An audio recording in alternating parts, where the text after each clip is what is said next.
to share one lesson I learned from my previous boss. I worked as a physical therapist for 12 years. For 10 years of that 12, I worked for the same company. It was a hospital in Findlay, Ohio. My last boss, Chris, he would always say, if you have a problem, I want you to come to me with a suggested solution. When a problem hits, how will you respond? Will you be on this side of the complaining and blaming, or will you have insight to think, okay, I have this problem, but how can I find a solution? Or who is an expert that I could ask? I was frustrated because my MacBook Pro was filling up. There was no more space.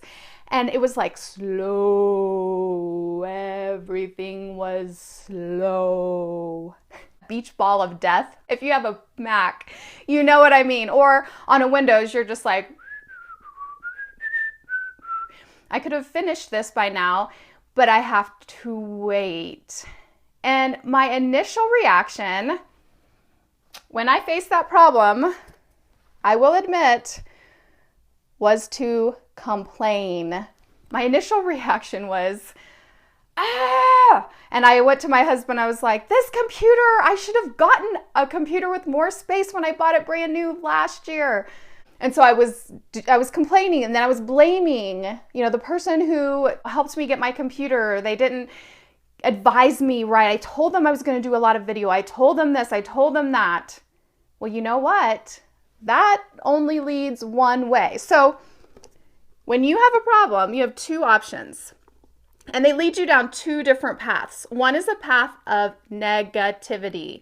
This path will only keep taking you further and further and further away from really where you truly want to be. The other path, where you seek to find a solution, maybe ask an expert, it leads you down a complete different path.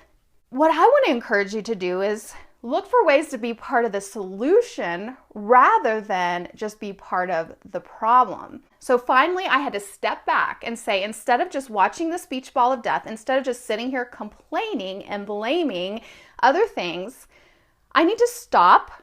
I have to realize I'm not going to get this project done today. I wanted to get that project done Wednesday. I wanted to get it done and off my plate. I had finished Plan It Day on Tuesday. I wanted the member area finished on Wednesday. It didn't go as I planned. But what I chose eventually is to seek to find a solution. I'd recently upgraded my Dropbox, so I have tons and tons of space. So I decided, okay, it's time.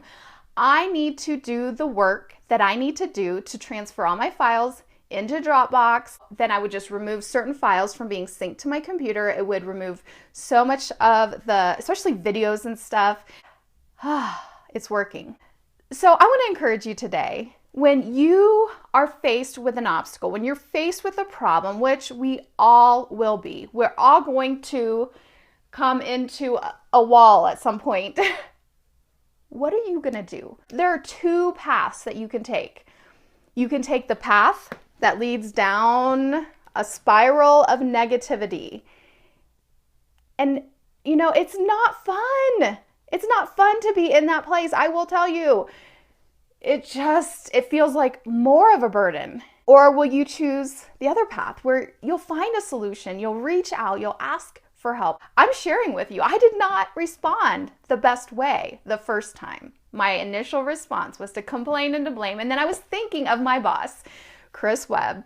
And I was thinking about how he would always say, hey, guys, when you have a problem, when you bring it to me, bring me a potential solution. Even if it wasn't the thing that worked out the best, we would discuss and then we would decide where to go from here. So what are some things that you've been dealing with this week? What are some ways that you can look for solutions and not just get stuck in that cycle of complain and blame? If you have any questions on writing a book, publishing, book marketing, or even growing a business, submit your questions. I am here for you. I love to be able to offer value to help you. You can submit at shellyhitz.com/ask.